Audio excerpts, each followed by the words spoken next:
What is going on, beautiful people? My name is Ariel Phoenix, and today I'm going to be sharing with you one of the methods that I use to multiply my book sales, and I'm talking about multiplying by 10x every month in sales.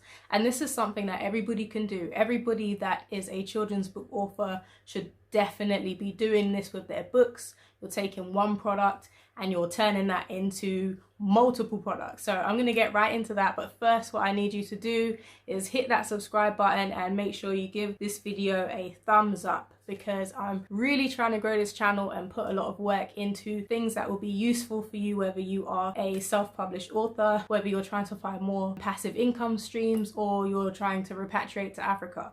On this channel, I'm going to be making sure that you've got all the information that I've got to make this whole thing really smooth. So again, give this video a thumbs up and let's get into it.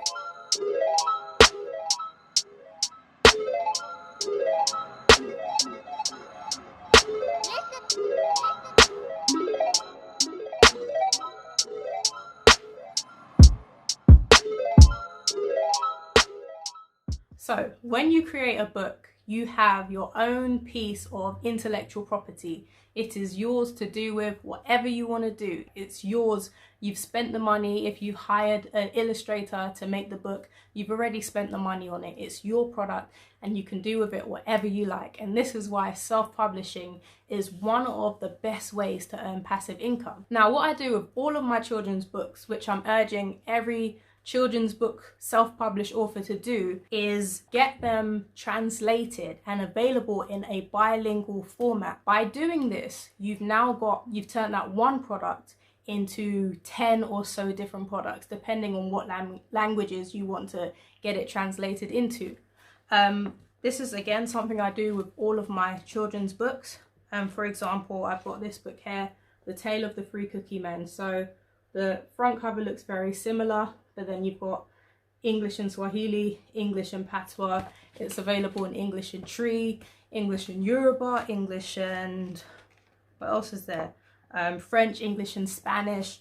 I mainly focus on the African languages because that's my niche, making sure that the African diaspora has a variety of children's books available in African languages, so we can continue to pass these things on and they don't all get lost in the integration kind of thing that we're doing right now. So this is how it looks again. So you've got the front cover looks pretty much the same as the other one, but then you've made that distinction that these are the two languages it has. Again, the same with the title page, and then throughout the book it's just, I've made it really clear, English is in black and the other language is in red.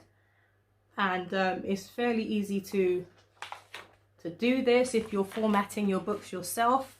It's very easy to do. Of course, you're just adding it in. So you've got a few options to get it translated. Obviously, if you speak another language and you are proficient in that language, proficient enough to translate it yourself and proofread it, then obviously you can make that book available in those languages. But what if you don't speak another language?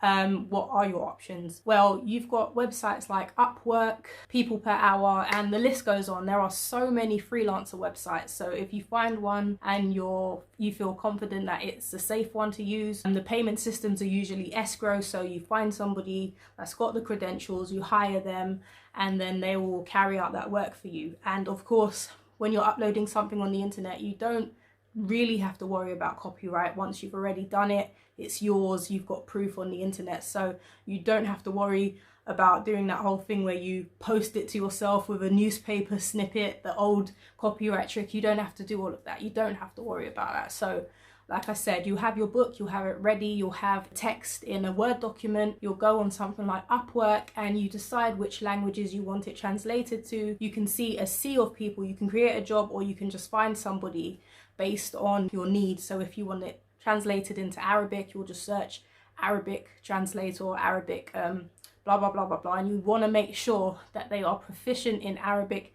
and English, or whichever language pair that you're translating. You want to make sure that they're proficient in the two, that it's either their native tongue, they're able to speak it. just as well as they're able to speak English or the language that you're translating it to. So then you'll hire them, you decide on the price. Now we are in very tough times. You will get better prices than you would get during other times because it's very competitive and there are a lot of people able to do the job. So you hire the person, you send them the file, they get that done, you edit your book, you upload it, and then that's another piece that you've made from this one piece of intellectual property. You've now got 2 books, and you go on and do that with all the language pairs that you can. Obviously, the amount of books that you can create is dependent on your budget.